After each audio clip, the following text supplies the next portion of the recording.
Welcome to another episode of the Matter Over Mind Experience. I'm your host, Master Trainer and Weight Management Expert, Narado Zico Powell, and I am stoked for this episode with Dr. Robert Silverman, chiropractor, clinical nutritionist, and best-selling author. In fact, I have one of his books right here, Immune Reboot, one of my nightly readers. I actually love this book. Fantastic information. He talks about one of my favorite topics, gut health.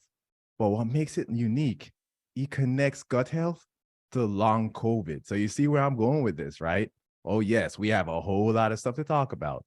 And the Hackaday episode, some ways that we can reduce the severity and length of long COVID symptoms. Oh, yes, we got some controversial stuff for you today.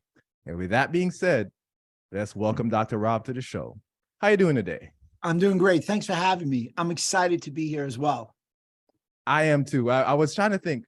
Excited is not even the word. I really cannot wait for this. So with that being said, let's get it started and tell my audience about yourself.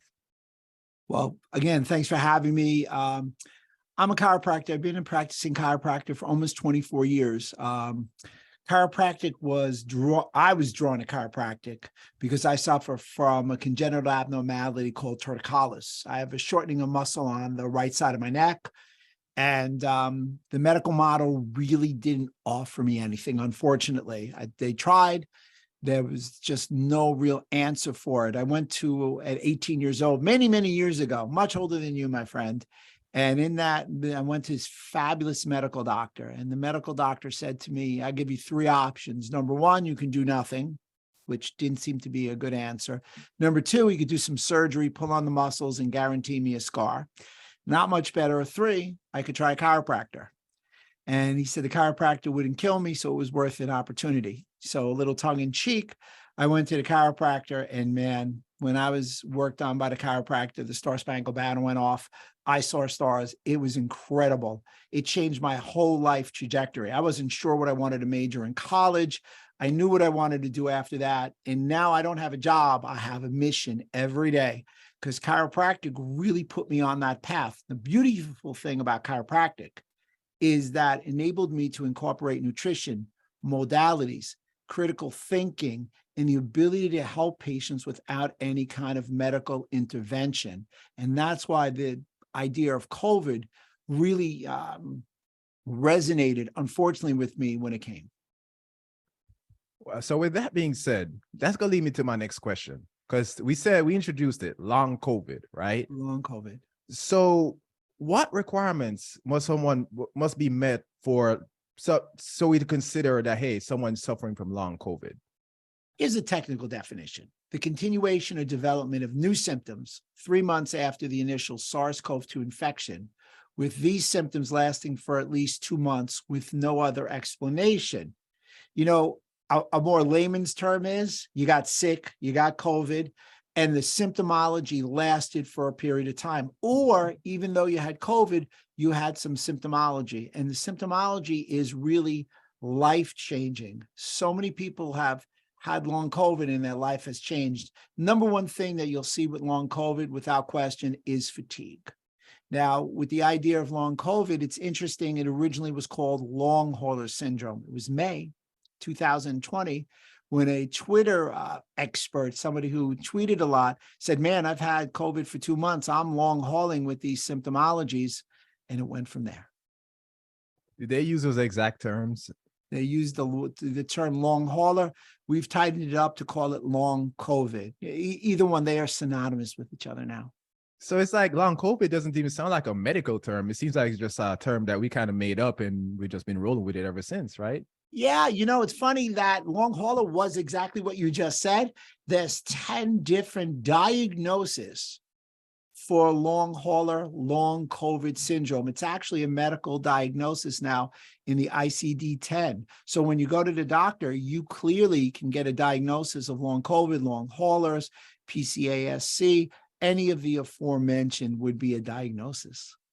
So then let's talk about pre-existing conditions, because we know with COVID and we know the impact that it has pre-existing conditions, the connection with those and with COVID. So connect pre-existing conditions with long COVID.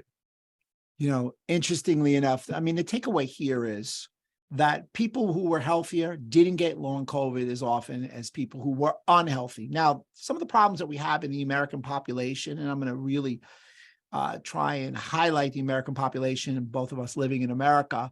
And it kind of cascaded through the world also was if you were healthy, you did much better. You responded better to COVID and you didn't get long COVID as much. Didn't mean you didn't get it. So if you're unhealthy, it posed an issue. 75% of Americans, you're a weight loss expert, 75% of Americans are either overweight or obese. It's almost 50% of people now are overweight. Being overweight causes inflammation. Fat cells, which are expanded when you're overweight, are depositories for toxins. So essentially, not only are you heavy, but you're inflamed. That being all said, here are some of the things that you want to know about, I'll say, preconditions that led you down a path of a higher incidence of COVID-19. Number one, any kind of previous history of cardiovascular disease. Diabetes, maybe the biggest one. And after long COVID, diabetes also. Obesity, which we just talked about. Hypertension. Metabolic syndrome, which is like pre-diabetes. Unfortunately, advanced age, 65 to 70, in most instances, your immune system doesn't function as well. Pulmonary disease, liver and kidney disease, any kind of previous autoimmune conditions. And we're really going to stratify what I mean by autoimmune when we talk about gut health. Any kind of chronic neurological disease, any kind of neurodegenerative disease, and anything pertaining to heart and lung disease posed an issue. So with everything I just heard, most seem preventable at some level, right? Except for the aging part piece. If you're not aging, you only have one other option. So if someone, go ahead. I think you can attenuate all those things and attenuate your age, because now we're talking about longevity. When we come to age, there's a chronological versus a biological age. So what you do and what you stand for about losing weight is the entry-level key component to most people's health. There'll be studies that I can share with you about the American population versus the Japanese population. And you can see Americans did worse on every front when it came to COVID because our diet was bad. We ate too much sugar. Incidentally, the average American consumes 160 pounds of sugar per year, 3 times the amount of sugar that they should eat. And I'll be honest with you, I think that number is even bigger than it should be because there's no nutritional value in sugar. Getting to the next step, we consume too much wheat. We consume too many artificial sweeteners. Basically, the standard American diet has an acronym and we call it SAD. So we need to change how we eat. We need to get our body compositions. I just had a conversation with a patient. She said, I'm 5'10", I'm 150 pounds. I'm flaca. So you know what that means? She says she's skinny. Like, you're not skinny. 5'10", 150 is a reasonable body weight as your body fat and muscle is distributed. The vision of what is thin and fit now has changed. The idea of a 6-pack, if you will, has gone to a 1 or a 2-pack. So again, Americans are looking through an interesting lens. They're being very myopic, and they don't realize that we are too heavy. Our diet is failing. And I hate to say it, our elected officials really aren't talking about what keeps us healthy. They're talking about health coverage. I know you don't want to go there because that's a rabbit hole where both of us may never truly come out of. That is true. But you touched on some interesting things because when I work with clients that are in other countries, right? Usually their idea of losing weight is their idea of losing weight is more of looking more thinner, but still have some muscle, but having a 6-pack. Versus when I work with people in the US, more often than not, they think of size and muscle and, gaining weight. Not to gain weight, but they want to look more bulky and carry more muscle. And that seems to be, and I think that's a big misnomer, which is really an issue. Great because point.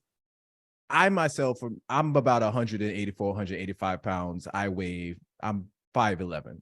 So by BMI, technically I'm considered overweight, but of course I'm more muscle than I am fat. So that's a different scenario, different conversation for a different day. However, there are people who still look at me and be like, you can pack on 20 more pounds of muscle, or you can gain some more size. And I hear people even say that to me a lot because of how things are in our society. You know, we look at Instagram, and as much as I post my workouts on Instagram, I'm sure you see other people say it in TikTok, but we see a lot of these guys who are just 250 and 260 and 280, and we want to aspire to be like them. Right. And I'm not saying you shouldn't build muscle. Of course, we know that muscle building is very important in the aging process and in their health.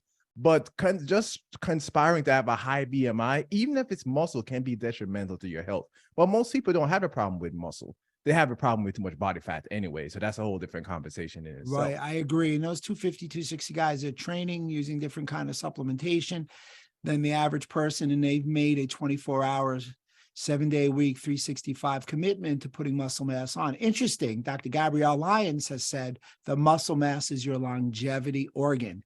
Tufts University, 1998, has spoke about muscle mass and said the loss of muscle mass leading to sarcopenia is the first sign of aging. So it's not about being like Arnold, who incidentally wasn't just big in size. He had lean muscle mass. He may not have that as much now at 75, give the guy a break. But in his heyday, when he was Arnold, he didn't have just 22-inch arms. He had a small, thin waist with low body fat. So it's really your muscle to fat ratio. And to piggyback on what you said earlier, it's true. Most people have enough muscle. So if it's a 6-foot guy like myself, and he's weighing 250, and he could be really muscular and lean at 210, he's carrying 40 pounds of extra weight. That's 40 pounds. That's a vest walking around. But as I said before, fat cells are depositories for toxins. They're creating inflammation. So not only is he walking around with an extra 40 pounds, he's walking around with an extra 40 pounds of 24-hour creation of inflammatory mediators, causing a detrimental effect to his whole health. Then he gets infected with COVID, a virus that the body has never seen. And what did you expect? Nothing but bad outcomes. Whereas somebody like you, that you said 5'11", 180, 185, probably around 10% body fat on a bad day, your body is ready. Not that you're not going to get sick, not that you're not going to raise a fever, but you're not going to go into the tundra of that COVID and possibly not long COVID.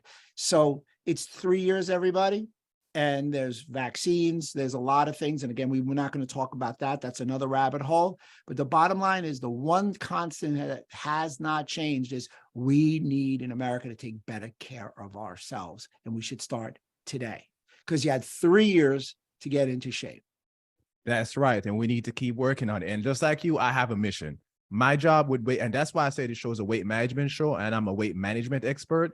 It's about teaching you to manage your body weight in the long term. It's not about, I can tell you to cut your calories and work out more, and that's one thing. But as far as longevity-wise, reducing sarcopenia, the loss of muscle mass as we age, that's an important part of the process.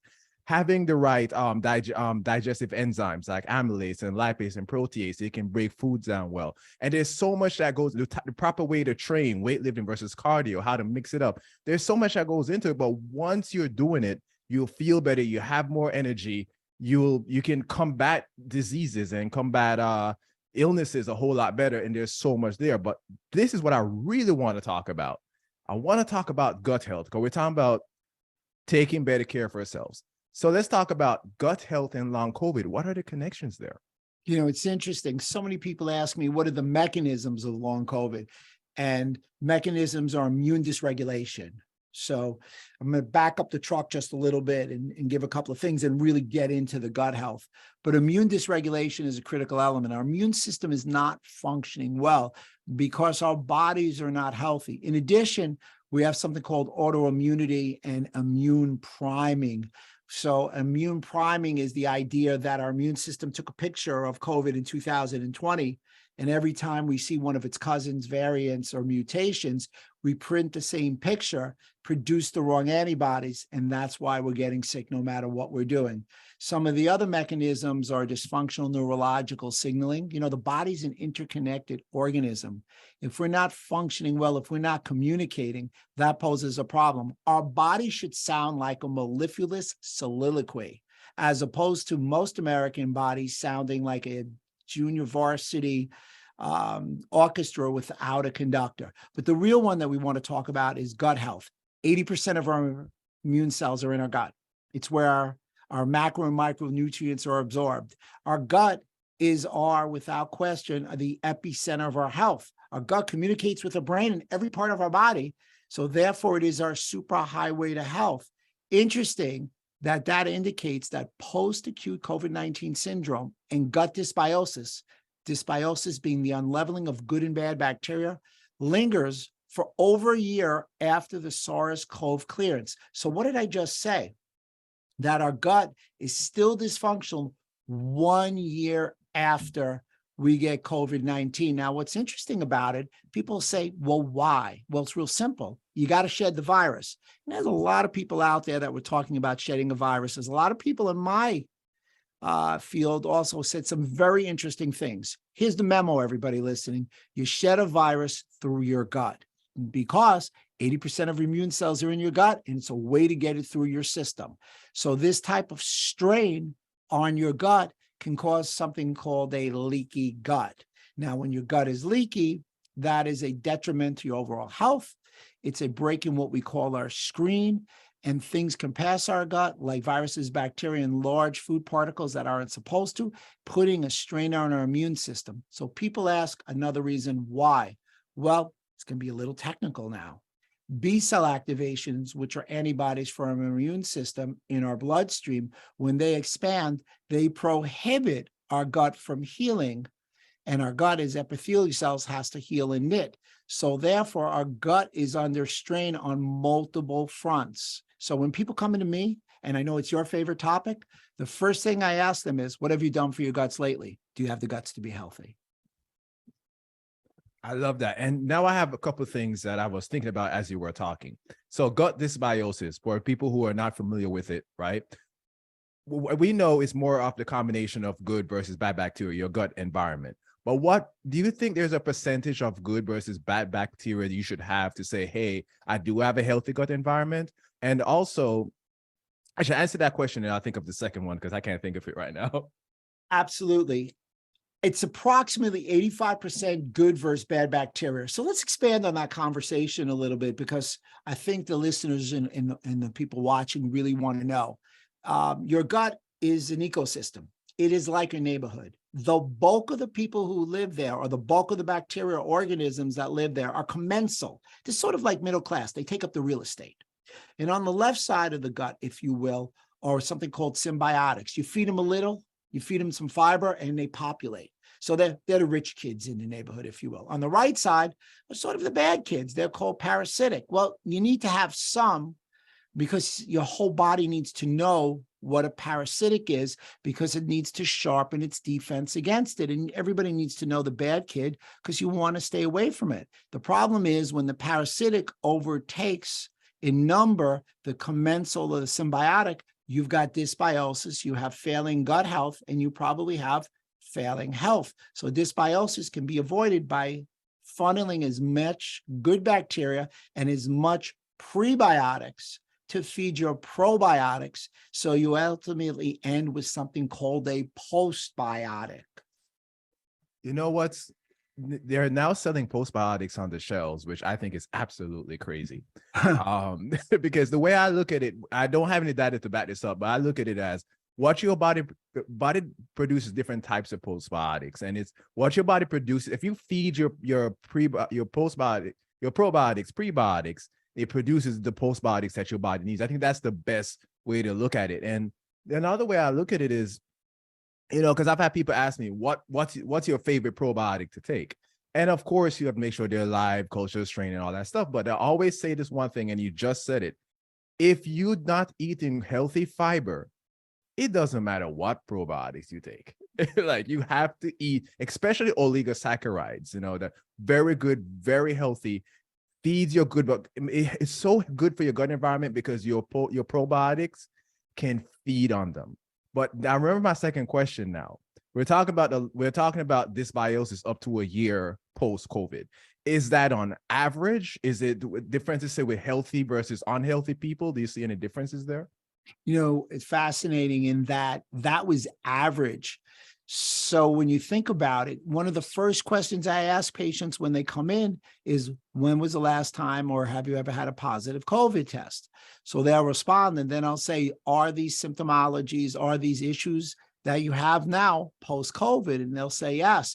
And you'll find out that COVID has had a tremendous, unfortunate impact on our healthcare society and our healthcare finances, in that long COVID to date has had a $3.7 trillion strain on the US government for healthcare costs. That's equal to the Great Recession of 2007 and 2009. The only thing with long COVID is it hasn't stopped yet. It's still growing, and it would appear that it's going to appreciate in the near future. Love it. And not love the fact that, we're going to be dealing with long COVID for a while, but I love the information. And thank you so much for sharing that. And we're coming up on the hack of the episode. I mean, time really does fly when you're having fun, because I absolutely love this topic. But before I introduce a hack of the episode, your boy got to pay some bills. That's how I stick around. I stick around. I got to work with sponsors, right? But this is one of my favorite sponsors, the Amino Co. So they have Heal, one of my favorite products. It's 100% science-backed essential amino acid formulation designed to reduce recovery times and improve physical function by accelerating muscle repair while helping you to maintain a healthy inflammatory response. See, there's a recent clinical trial of Heal.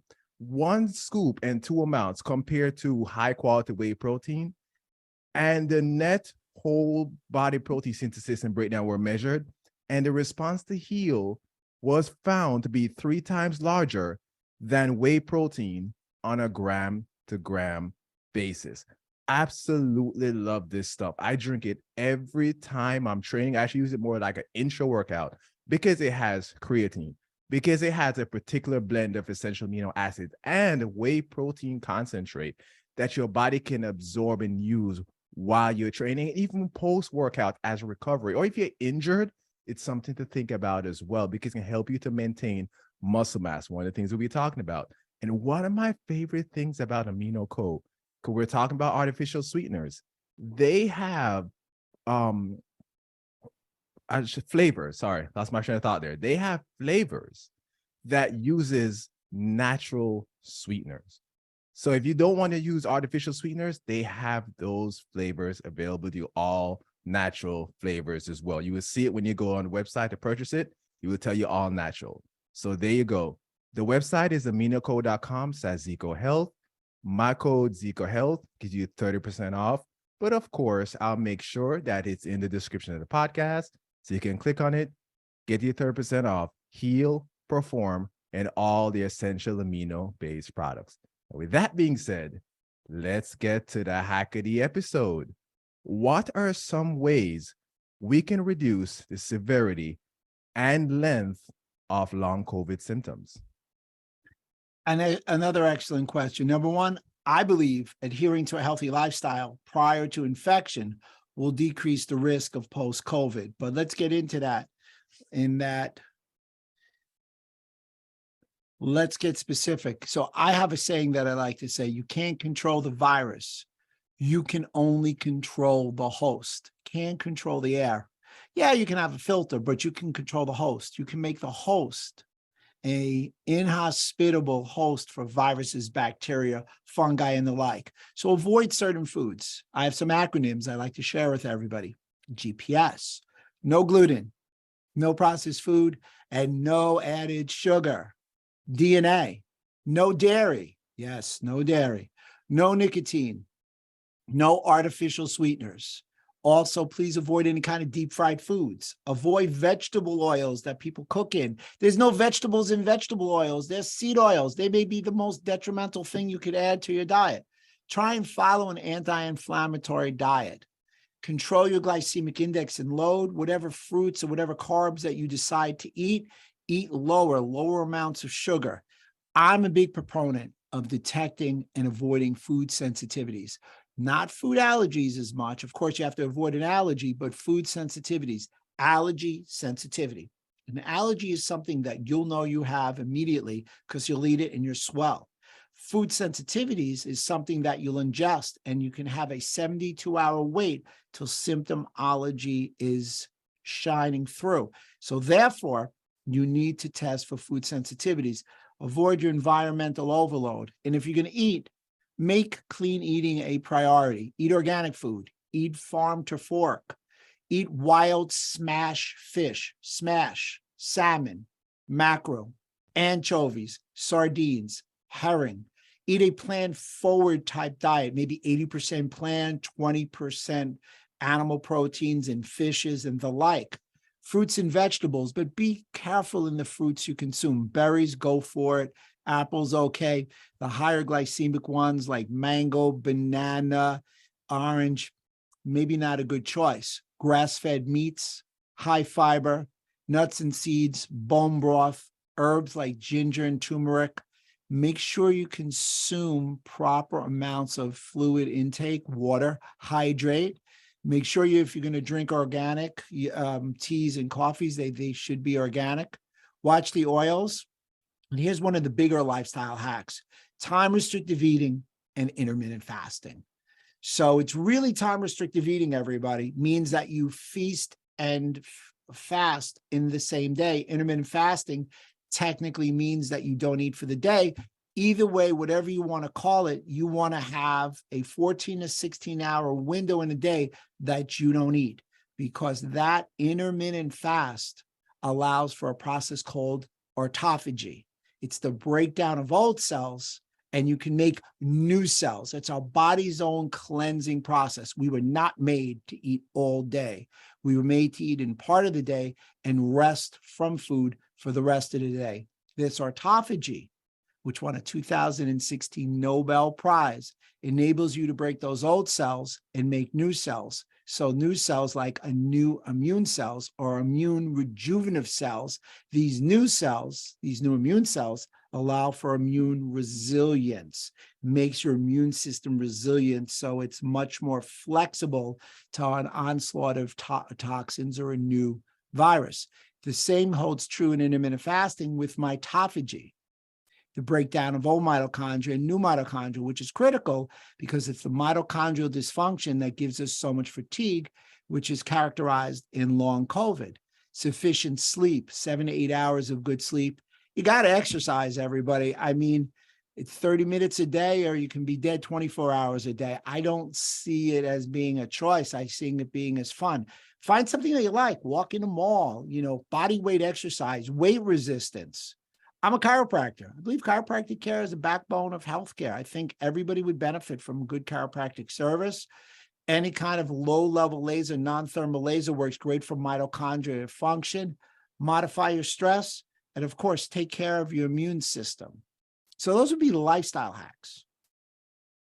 Check out the book, everyone. Immune Reboot. And he also has it behind it. It's the other book. It's the Inside Out Health, because he does discuss these topics in detail, and he makes it digestible. That's how I really like about it. It makes it digestible, so you can really read it, understand it, and start to make some changes in your life. Because I love those tips. Those are the tips that I've put together in the years that I've been working on my own personal health that has helped me tremendously, even with dropping body fat, by changing, by, let's say, time restricted eating is one thing. I interviewed one of the scientists from Zoe when the show was early. I think it was a year and a half ago. And they have the largest nutrition study in the world. And they mentioned that the one thing that they always see with people who have health issues is that they eat too often, where they're always in a post-digestive state. And that's one of the reasons why people sometimes will eat and then they're even not even hungry, but they will eat again. They're always in a post-digestive state. Your body's not properly breaking down what you're eating before you introduce new foods. But when you restrict your time that you eat, that can tremendously change that. But then it gets scary because people say, "What do you mean? I can't eat till 3 or 4 o'clock." I was like, no, slow down. Your sleeping time counts. Every health expert says at least 3 hours before you go to bed, you need to stop eating. You need to give your body time to digest your food. Your sleep time counts, 7 to 8 hours of good sleep. So let's say 8 hours, that's 11 hours, right? Hopefully you're not eating when you're sleeping, unless you're a sleep eater or something. Then you add a few hours to that and boom, you have your fasting window. It's really that easy. That could be 10 o'clock. That could be 11 o'clock, whatever. It just depends on what time you stop eating, what time you break your fast in the morning. The term break fast doesn't mean 8 o'clock in the morning. Breakfast means break fast, when you actually break your fast. That's the actual meaning of the word. That's where the word really came from. And my parents used to tell me that even as a child, that was the meaning behind break fast or breakfast, right? Break fast. Then when we look at seed oils, and I've talked about it a lot, vegetable oils are not seed oils. Canola oil, and I've said this, there's certain quote unquote health food stores that when you go to buy their almonds or some of their nuts, guess what it's roasted in? Canola oil. And I fell for this for a while until I looked at the back one day. I was like, hold on, this is a seed oil, right? So we want to look for healthy options: extra virgin olive oil, coconut oil, avocado oil, like healthier anti-inflammatory oils. You know what you may want to think about? Like you talk about healthy fish, like mackerel, fatty fish, and salmon, all that stuff. But maybe even fish oil, adding fish oil into your diet, because that's also another way to get some anti-inflammation. And also, so a lot of fish oils are fortified with vitamin D or have vitamin D. So that's another benefit. Going out in the sun, getting the vitamin D from the sun, that's another benefit for your immune system. There's so many things we can do. But with all that being said, read his books. You can get them on, where can you get your books, Dr. Rob? You can get my book at immunereboot.com or go right to Amazon. Perfect. And with that being said, the show notes are going to be zecohealth.com/immune reboot, which will have all the information that you need to know about Dr. Rob. And with that being said, I'm getting ready to get out of here, but I'm going to give it the floor here, Dr. Rob. Do you have anything to share with my audience before we get out of here? Absolutely. The time to repair the roof is when the sun is shining, JFK. You need to be proactive with your health. Do not be reactive. Love it. Reactive is when we start taking medications and pills and trying to cover up a symptom that could have been avoided if we had made the right steps. And with that being said, we're out for the day.